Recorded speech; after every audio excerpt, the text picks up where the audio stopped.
Assalamualaikum warahmatullahi wabarakatuh. Kami mahasiswa Universitas Negeri Surabaya, Fakultas Psikologi, Program Studi S1 Psikologi, kelas 2023C dari kelompok 7 yang beranggotakan saya, Alvina Difalbani, dengan NIM 23010664213. Saya Salsabila Azhar Muslim dengan NIM 23010644215. Saya Reza Ramli Miranda dengan NIM 23010664194. Saya Kalista Halim dengan NIM 23010664137. Saya Serena Sukawardani dengan NIM 23010643006. Di sini kami akan menyampaikan hasil dari Community Assessment atau CMA yang telah kami lakukan pada komunitas ruang pasien. Untuk itu saya Reza akan menjelaskan mengenai deskripsi komunitas. Saya Salsa akan menjelaskan mengenai metode pengumpulan data. Saya Alvin akan menjelaskan bagian 3 kebutuhan utama. Saya Kalista akan membahas analisis sosial kapital. Dan saya Serena akan membahas dan menyampaikan kesimpulan serta rancangan intervensi yang akan dilakukan. Selamat menyaksikan. Kami menganalisis ruang pasien. Ruang pasien adalah yayasan yang bergerak di bidang sosial kemanusiaan, khususnya kesehatan, yakni menjadi fasilitator bagi pasien, khususnya duafa, dalam mendapatkan pelayanan kesehatan seperti pendampingan di rumah sakit, rumah singgah, dan fasilitas ambulan dan lain-lainnya. Selanjutnya, di ruang pasien ini memiliki beberapa program, yaitu diantaranya dampingan pasien, program ambulan, program rumah singgah, tim relawan peduli, program donasi, program edukasi, serta program kurban. Untuk melayani program-program ini, ruang pasien sendiri menawarkan pelayanan, yaitu pertama pendampingan pasien, yaitu relawan akan mendampingi pasien selama kegiatannya di rumah sakit, dari ruang singgah hingga ke rumah sakit sesuai kebutuhan dari pasien itu sendiri. Seluruh aktivitasnya akan ditemani oleh relawan-relawan dari ruang pasien, jadi pasien sendiri tidak mengalami kesendirian. Selanjutnya ambulan. Ruang singgah ini memiliki 5 unit ambulan, diantaranya untuk memfasilitasi kegiatan pasien dari ruang singgah ke rumah sakit. Lalu layanan selanjutnya kantor pelayanan dan ruang singgah sendiri yang memiliki cabang di Surabaya, Solo, dan Malang. Di Surabaya sendiri memiliki 2 lokasi, yaitu di Wonocolo dan Tabaksari. Lalu memiliki ruang pasien juga menawarkan layanan rekening donasi, jadi memberikan kesempatan bagi orang-orang di luar ruang singgah, ruang pasien untuk mendonasikan dengan tujuan membantu aktivitas di ruang pasien itu sendiri. Selanjutnya, setelah orang-orang mendonasikan bantuannya untuk ruang singgah, ruang pasien sendiri akan mengonfirmasi donasi-donasi yang sudah disalurkan untuk pasien-pasien. Cabangnya yang sudah saya sebutkan tadi berada di Surabaya 2 lokasi, yaitu Wonocolo dan Tabaksari, selanjutnya di Solo, dan yang terakhir di Malang berdekatan dengan Rumah Sakit Saiful Anwar. Kontak yang bisa dihubungi untuk ruang pasien sendiri yaitu 2, web www.ruangpasien.com, dan yang terakhir Facebook dan Instagram @ruangpasien.com. Selanjutnya, di sini saya akan menjelaskan mengenai metode pengumpulan data. Metode pengumpulan data ini bertujuan untuk memetakan kebutuhan dan pengalaman dari setiap anggota ruang pasien itu sendiri. Nah, di sini kita menggunakan 3 metode, yaitu ada wawancara, FGD, dan juga observasi. Lokasi yang kita gunakan yaitu di ruang pasien 2 dan 3 yang berada di Surabaya. Yang pertama yaitu ada wawancara sendiri. Nah, wawancara ini tuh bertujuan untuk menggali kebutuhan, harapan, dan tantangan dari setiap individu tersebut.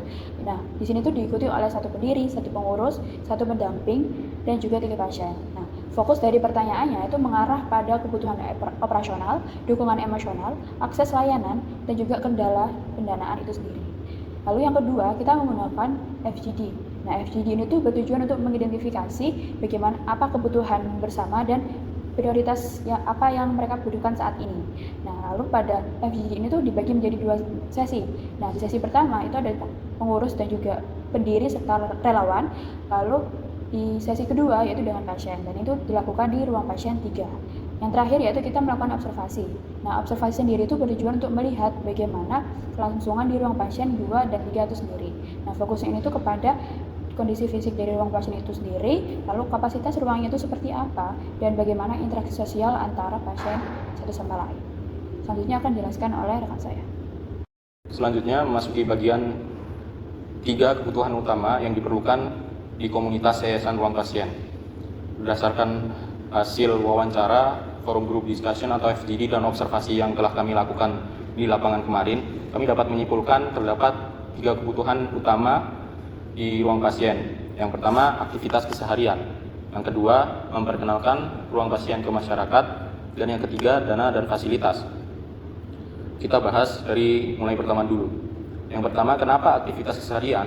Bayangkan, rutinitas keseharian di ruang pasien ini terjadi secara terus-menerus atau berulang kali, di mana ketika pagi hari pasien itu berangkat kontrol ke rumah sakit masing-masing dengan keperluan masing-masing juga, dan ketika siang hari itu terdapat beberapa pasien yang sudah kembali ke ruang pasien dan melanjutkan aktivitas seperti biasa, seperti makan, tidur, atau beristirahat.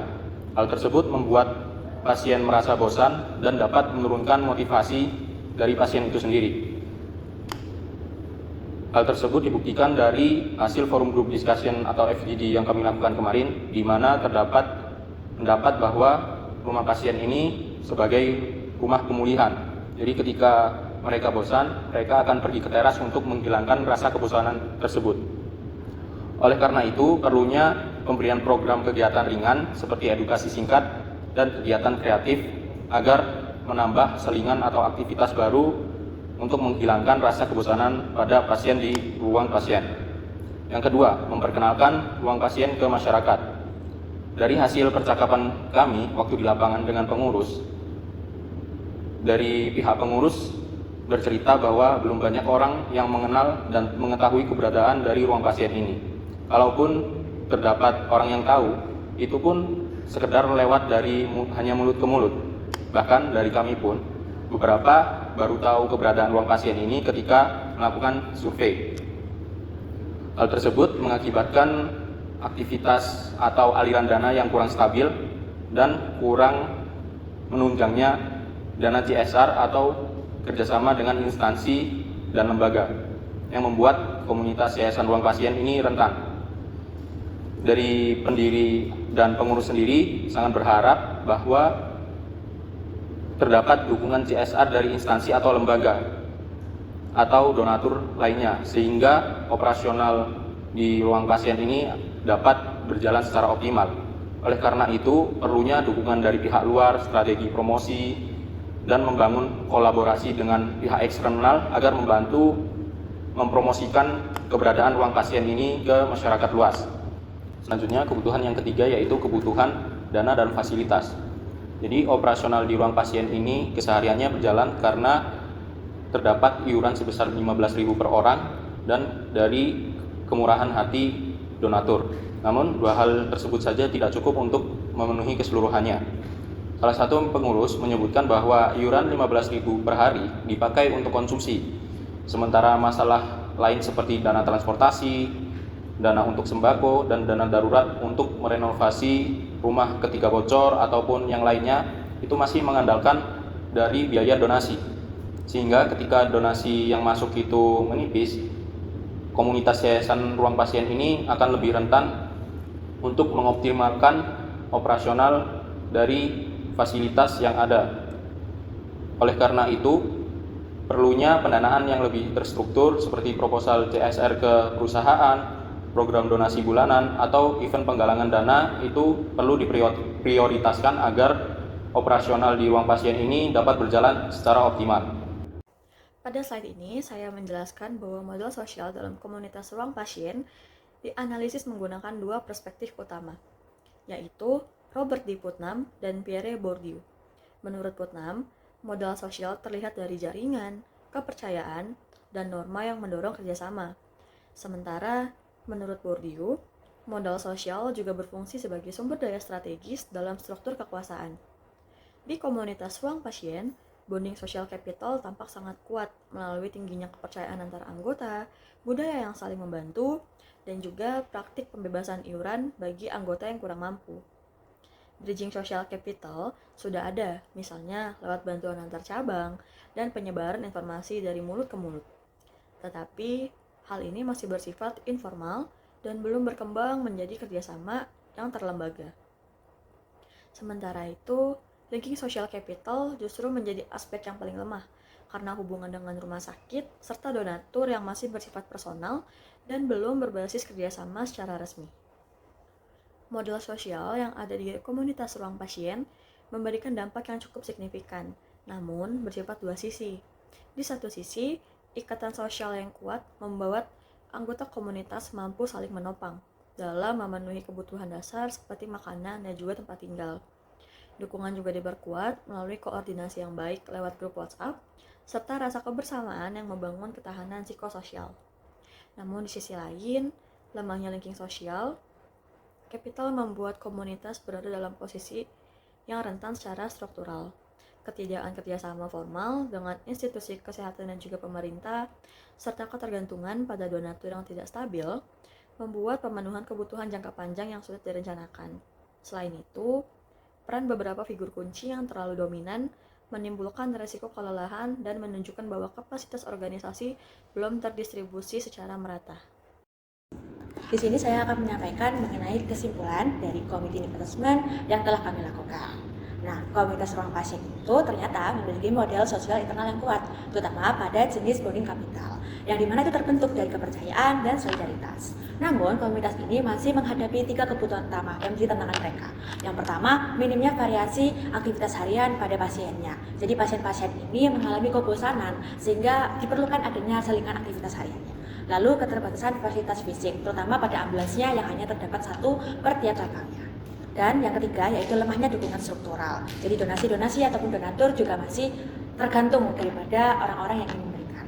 Nah, lalu analisis ini juga mengungkapkan ketimpangan antara jenis modal sosial pada bonding kapital yang sangat kuat tadi dan linking kapital yang sangat lemah, sehingga kemitraan eksternal sulit dibangun.